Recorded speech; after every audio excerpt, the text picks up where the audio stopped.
ou nós andamos na carne. Ou nós servimos no Espírito, ou nós servimos na carne.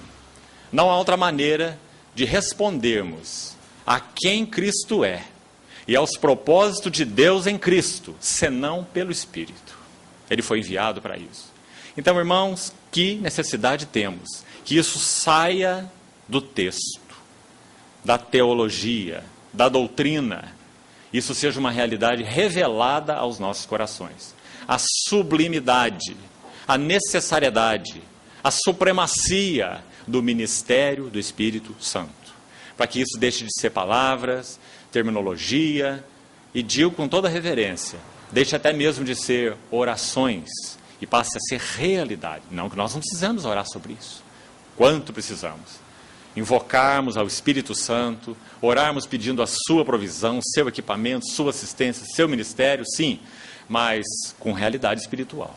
Orando com realidade espiritual, sabendo quem Ele é, o que Ele faz, e sabendo, por experiência, em realidade, de que tudo é inútil se Ele não estiver presente, se Ele não falar, se Ele não puder iluminar os olhos do nosso coração, se Ele não puder usar, seja o nosso intelecto, seja a nossa memória, mas Ele usar, para que nós não andemos por caminhos de especulações, de teologizações e de intelectualidades. Só o Espírito Santo pode nos livrar disso. Que o Senhor nos ajude, abra os nossos olhos.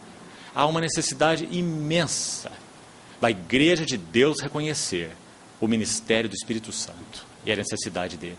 Nós estamos cheios de boas intenções, cheios de boa vontade, cheios de bons desejos, mas isso não edifica a Igreja de Deus. O edificador da Igreja de Deus, eu edificarei a minha igreja. E Ele o fez, Ele o faz pela instrumentalidade do Espírito Santo. Como vimos ontem, Ele apresentou o seu sangue a Deus e Ele derramou o seu óleo para a sua igreja. Para que então tudo aquilo que estava no propósito eterno do coração do Pai pudesse ser realizado pelo Espírito Santo, enviado do céu. Seguindo então, de onde paramos ontem, esses três textos têm muito a nos ajudar. E eu queria chamar a atenção para os destaques em cada um deles para os irmãos. Qual é o destaque do capítulo 14, verso 17? Olhe o verso de novo e olhe o contexto. E você vai ver que é muito claro. O destaque aqui são três gloriosas verdades a respeito de quem é o Espírito Santo e qual é o ministério do Espírito Santo. As duas coisas, pessoa e obra do Espírito Santo. Três gloriosas verdades e revelações aqui em João. Primeira, João 14, 17. Habitação do Espírito Santo. Essa é a ênfase aqui. Habitação do Espírito Santo. Quando o Senhor Jesus disse que esse Consolador habita convosco, Ele está dizendo que Ele próprio, no primeiro lugar, esse que é o Logos, o Verbo de Deus, Ele era feito carne, o Consolador deles, Ele próprio. Era quem cuidava deles.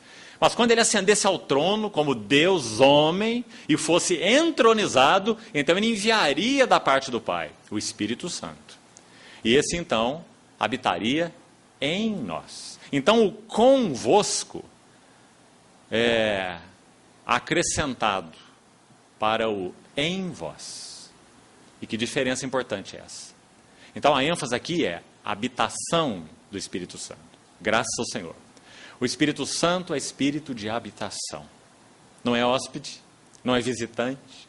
Ele veio habitar. Quando no Pentecostes, Atos capítulo 2, também vimos ontem um pouco, ao cumprir-se o dia de Pentecostes. Quando o Pentecostes estava sendo cumprido. Então o Espírito Santo veio trazer a realidade espiritual daquilo que o Pentecostes tipificava. O que ele era? Era a festa das colheitas. 7 semanas contareis quando a foice começar na seara. Quando a foice começava na seara, primícias. Figura da ressurreição de Cristo, conforme 1 Coríntios 15. 7 semanas contareis, Pentecostes, a festa da colheita. Nele, o Espírito Santo foi derramado, como falamos ontem, para que a colheita de Deus estivesse assegurada. Então, ele é a garantia de que Deus obterá tudo o que ele planejou no seu eterno propósito. Então esse Espírito veio como Espírito de habitação, para cumprir tudo aquilo que o Pai planejou no Filho. Espírito de habitação. Que maravilhoso privilégio esse. Ele veio morar. Ele veio fazer morada em nós. Segundo texto, João capítulo 15. E se você então notou, há 3 citações a respeito do Espírito Santo como Espírito da verdade. Uma em cada capítulo. 14, 15 e 16. Mesma expressão.